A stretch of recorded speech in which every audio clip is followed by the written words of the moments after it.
Hello everyone, I'm a Mad Monster and welcome to Free Game Reviews, where I take a few games on Steam, play them for a little bit, and then give you my initial thoughts on the game. But don't worry, if you couldn't steal your mom's credit card this month to buy a new game, or you just don't want to waste your money on games, these are all free and the links are in the description.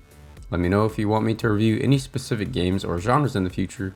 Don't forget to hit the like button and have a good day. First up we have Impasto. Impasto is a first-person indie horror game where you play as the grandson of Francisco de Goya, who in real life was considered to be the most important Spanish artist in the late 18th and early 19th centuries. The game starts you out in Francisco de Goya's house with an objective to find a key to get to the rest of the house. There are several paintings in the house that have voices, and honestly creeped me out before I found out it was a painting talking.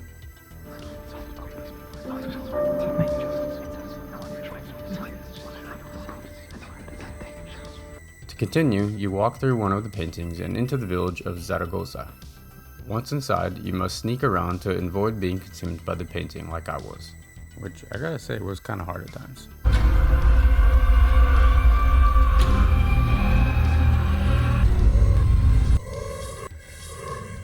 After you're done dying, you have to find sheets of music for a blind guitarist to play. Maybe the sheets are Braille? I don't know how he reads it, but we'll just talk it up to Braille or Magic.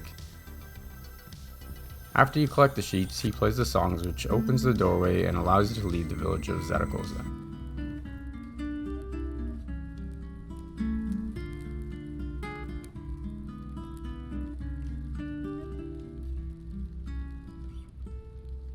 From there, you continue through a cave where a giant man named Saturn is waiting for you.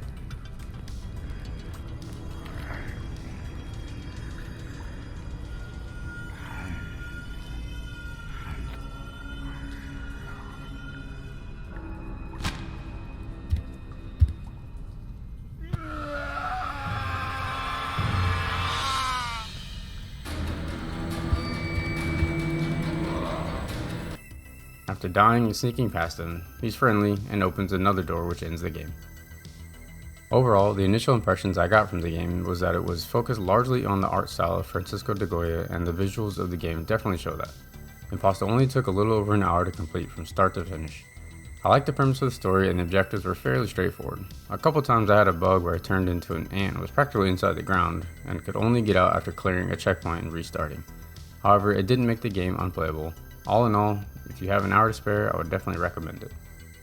Moving on to the next game, NecroBouncer Prologue. In this game you play as a necromancer that just took a job as a bouncer for a nightclub. Now it's your job to clear the club of unruly guests, who just happen to be wielding weapons and occasionally turn into zombies. The visuals are pretty simple and the music is pretty catchy.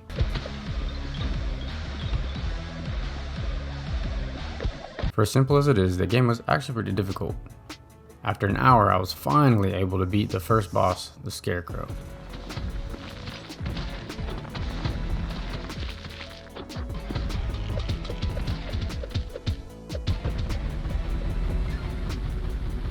As you go through the floors of the club, it has a kind of choose your own adventure feel to it, where you can have the option to choose what type of room you want to play next. As you level up in the game, more room options become available. The most unique feature of the game is the Twitch function. Your viewer names can become the enemy names, and your viewers can even choose your next power-up when you unlock things. Overall, the leveling system was a little bit confusing and the enemies were pretty difficult, but I enjoyed playing it. Next, we have Sandwalkers, the 14th Caravan. Alright, I'm not gonna lie about this game, I sucked at it. I'm not the greatest at turn-based strategy games, so even the basic enemies were difficult for me. You start the game with 4 characters in your caravan and they each have unique skills and abilities. Some can heal allies or give them shields, while others can inflict poison on enemies or steal their shields. When you're done with the battles, your characters don't regenerate their health, so however you ended the last battle is how you will start the next one, unless you go to the apothecary to heal them. When you're not in battles, you have supplies, which act as your currency for traveling around the map. There are areas around the map you can travel to that will grant you more supplies so you can continue your journey.